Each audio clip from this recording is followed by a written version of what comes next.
Ya, program deradikalisasi yang diamanatkan oleh Undang-Undang Nomor 5 2018 Pasal 43 itu tentu punya tahapan. Yang ada di dalam lapas itu kita identifikasi, kita rehab, kita reedukasi dan reintegrasi. Di luar lapas kita identifikasi, kita lakukan pembinaan keagamaan, wawasan kebangsaan dan kewirausahaan.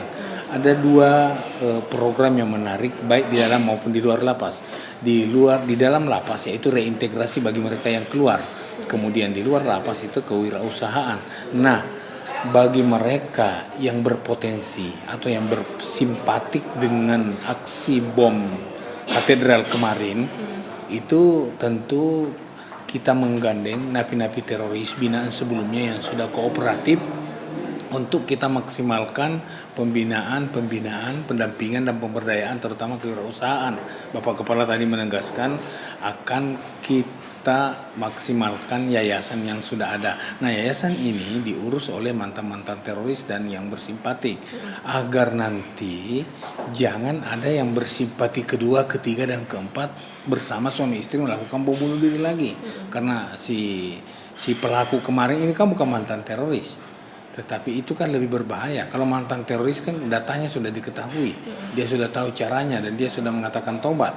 Tetapi yang baru terpapar, nah ini yang perlu kita antisipasi dengan menggunakan, dengan memanfaatkan binaan mantan teroris seperti Muhtar Delau di sini.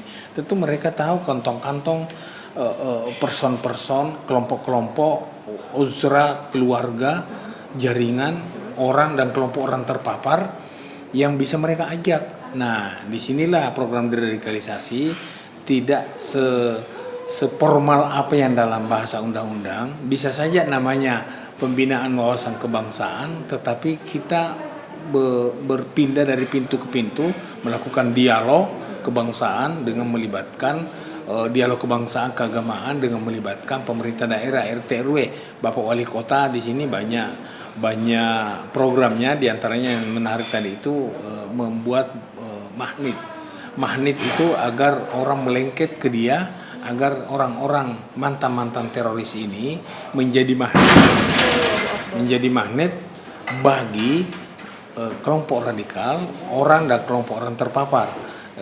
Ini komunikasi, karena kalau tidak dikomunikasikan itu terjadi pembiaran. Nah, kalau dibiarkan, nah itu akan menghajak yang lainnya.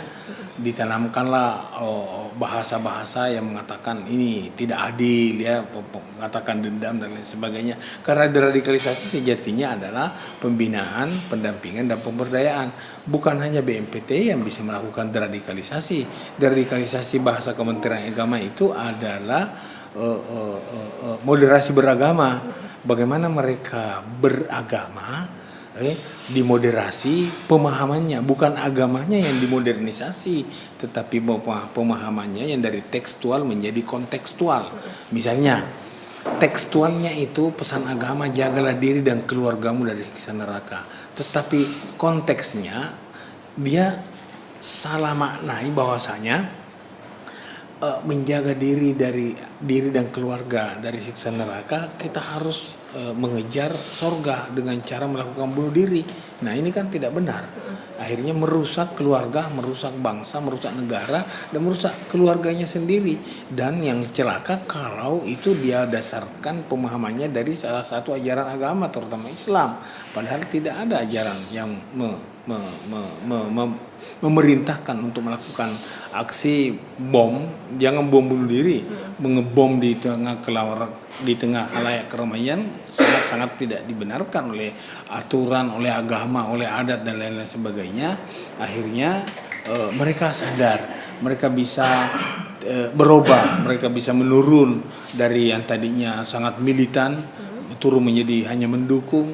Itu pun pendukung dia bisa turun ke simpatisan dan tidak bersimpati lagi, kembali ke masyarakat dan itu ikut aktif menyampaikan dan melaporkan kepada aparat, bukan bukan menyampaikan ke polisi agar ditangkap.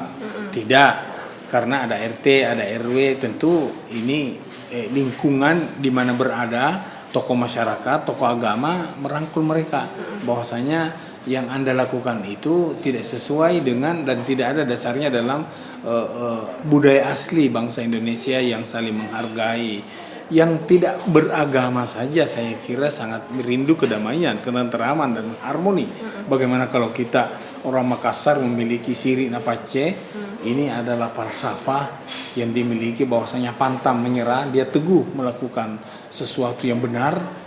Malu kalau dia tidak berhasil, ini yang harus ditegakkan, diinterpretasikan secara kontekstual kepada generasi muda agar mereka bisa bersaing dalam hal-hal yang positif dan banyak membantu pemerintah daerah untuk mensupport kegiatan yang dicanangkan oleh Bapak Wali Kota.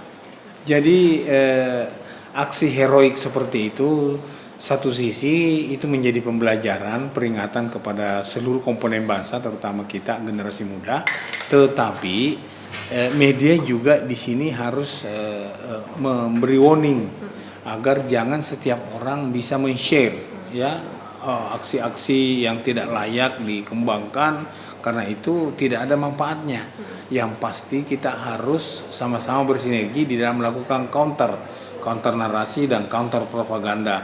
Narasi-narasi yang dibangun oleh masyarakat jangan dikaitkan dengan agamanya dan jangan dikaitkan dengan pakaiannya. Yang pasti ini oknum karena kalau masyarakat tidak paham nanti melahirkan dendam baru bahwasanya kok Islam sedikit-sedikit Islam, padahal Islam itu agama damai, semua orang berkeislaman.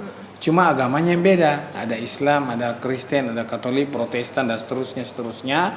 Tetapi itu tidak ada kaitannya dengan satu agama pun, satu agama manapun. Karena teroris ini adalah musuh agama, musuh kemanusiaan, musuh lintas negara dan kejahatan luar biasa.